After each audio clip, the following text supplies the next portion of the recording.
দেখো বন্ধুরা, আজকে আমি আমার কিছু প্রিয় জিনিসের সাথে সাক্ষাৎ করতে চলে এসেছি। তোমরাও আমার সাথে সাথে সাক্ষাৎ করো। আজকে চলে এসেছি সবুজের মাঝে, যেটা হচ্ছে ফেসবুকের সব থেকে পছন্দ, এবং রোডের মাঝে যে ফুলগুলো আছে না, ফুলের সাথে সাক্ষাৎ করতে, তাই না? তো ভিডিওটা স্কিপ না করে দেখতে থাকো।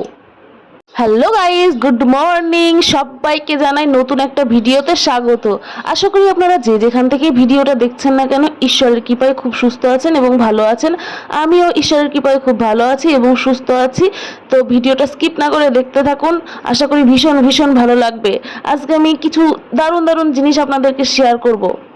তো দেখুন বন্ধুরা, আমি এক লাফ দিয়ে চলে এসেছি হাই রোডের মাঝে, আর এসেই ফুল ধরে নিয়েছি। অনেক দিন থেকে শখ হাই রোডের মাঝে যাব এবং ফুলেদের সাথে অনেকটা সময় কাটাবো। তো বরমশাই অবশেষে আজকে নিয়ে এসেছে। নিয়ে আসতে চাই না আমার বরমশাই, আমাকে বলে যে হাই রোডের মাঝে যেতে হবে না।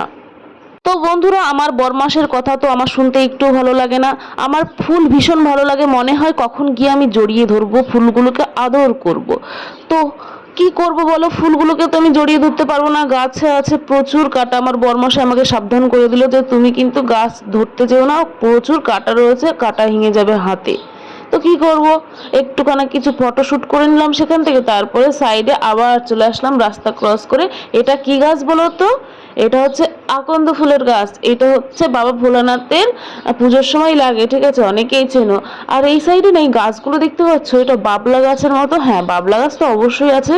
আর বাবলা গাছের মতো দেখতে কিছু একটা গাছ আছে, যার নাম আমি জানি না। তো কাছ থেকে একটু দেখাচ্ছি, সবাই দেখে নাও। আর এই যে হচ্ছে সেই ফুল গাছগুলো, একদম রাস্তার মাঝ দিয়ে চলে যায় বিভিন্ন রকমের ফুল গাছ। আর এই যে গাছটা একটু কাছে থেকে দেখালাম, তোমরা যদি কেউ জেনে থাকো তাহলে বলবে। আর এই যে সাইডে একটা গাছ দেখালাম, সেটা হচ্ছে বাবলা গাছ। এই যে বারবার সেই আমি ফুলের কি বলবো, মায়া ত্যাগ করতে পারছি না। মনে হচ্ছে ফুলগুলোকে জড়িয়ে ধরে দাঁড়িয়ে থাকি, এত ভালো লাগে। কার না ভালো লাগে বন্ধুরা, বলো তো? বন্ধুরা, এতক্ষণ তো আমরা রাস্তার মাঝ থেকে অনেক কিছু দেখিয়ে নিলাম। চলো এখন আমি যাব ক্ষেতের ভেতরে, একটা মাঠের ভেতরে। আর এই হচ্ছে আরেকটি রাস্তা। অনেক রাস্তা আজকে ঘুরে নিয়েছি, অনেকটা ক্যামেরা বন্দি করেছি, অনেকটা করিনি। তো এখানে দুটো গরু আসছে, দর্শনধারী গরু। অবশ্যই আমি কাছ থেকে দেখাবো, তোমরা একটু দর্শন করো।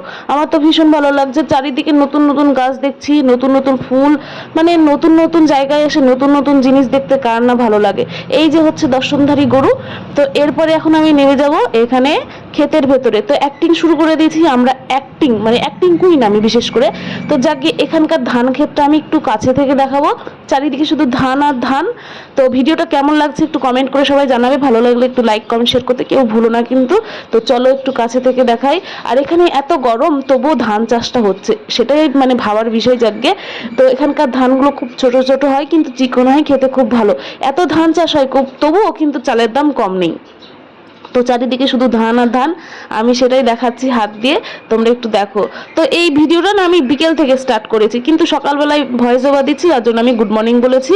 আর আমার গলার ভয়েসটা শুনে বুঝতেই পারছো, আমি একদম ঘুম থেকে উঠেই ভয়েসটা ওভার দিচ্ছি। আর এই যে অবস্থা দেখো, ধানটা একটু কাছ থেকে দেখো, জাস্ট অসাধারণ। আমার ধান খেতে এক কথায় সবুজ ভিউ দেখতে আমার খুব ভালো লাগে। আর ফেসবুক যেটা পছন্দ করে সেটাই আজকে নিয়ে চলে এসেছি। তো সবাই খুব ভালো থেকো, সুস্থ থেকো। নেক্সট কোনো ভিডিওতে দেখা হবে। Tata bye bye. চলো, টাটা বাই বাই।